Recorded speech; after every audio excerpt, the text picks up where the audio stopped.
Social anxiety. Is there a more challenging type of anxiety to try and live with? Despite it being one of the most common forms of anxiety, social anxiety is without a doubt one of the worst and hardest forms of anxiety to try and live with and manage. It is, after all, an anxiety that involves yourself and other people or situations. Therefore, you're having to confront that anxiety with other people, which is a very, very scary aspect. One of the main misconceptions about social anxiety is that it's an anxiety that's triggered in certain social situations when the spotlight is on somebody, but that's just not the case. Social anxiety can be triggered from anything. It could be from going out to a restaurant, from going to coffee, from going to a wedding. It could even just be going to the post box or going out for a walk. It might be being in the grocery store and being fine, but then getting to the cashier and having to make eye contact with them. Social anxiety can be anything, and it varies from person to person. And this isn't just typical nerves in your stomach either. I know from personal experience that I used to dread certain situations months in advance, and that used to play out in your head time and time again, creating more hypothetical anxiety about those certain situations, and how other people would respond was to turn very anxious. But there are a number of things that you can do to help ease your social anxiety and to really help manage you back into these social situations. There are a number of things that I can vouch for that worked for me in managing my social anxiety that I know that can help you. Tip number 1, small baby steps. Let's not get too overwhelmed at the prospect of getting back into those high-end anxiety situations straight away. Let's just say that your anxiety is going out for a meal in a busy restaurant. Now, going into that situation from step 1 to step 2 is going to be incredibly overwhelming for you, so why not rein it back a little bit? Why not have dinner in your own house with company that would be there with the restaurant with you?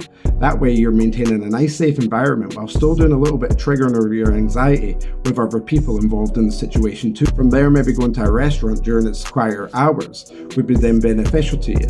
You could also use a limited time period knowing that you've got an escape should you need it too.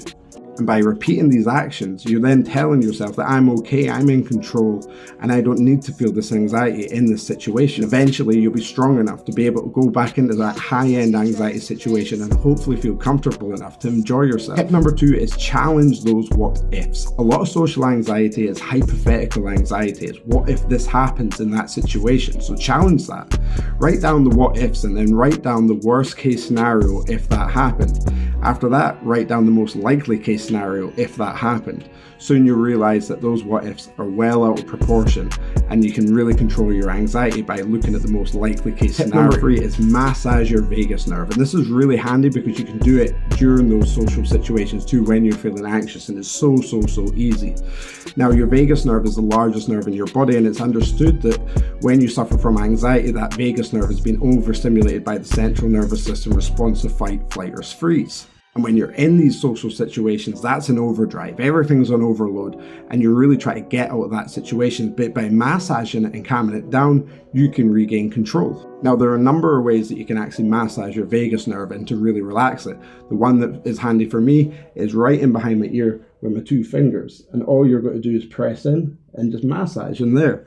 And you can do it at both sides too. So if you go to the bathroom and you're feeling exceptionally anxious during this social situation, just sit in the toilet and just massage your ears for 1 or 2 minutes. It might really help you lower down your anxiety and really help you maybe get some breath work in and regain control during this situation.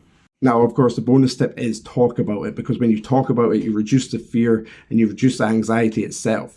You let others know that you may feel anxious in that situation so they can be there for reassurance, and it's really helpful to use that support to really help navigate yourself through that hard time with that anxiety. So yes, while social anxiety is deeply uncomfortable and unsettling, there are ways to manage and control it. There are ways to introduce little techniques into your life to help you regain control of your mental health.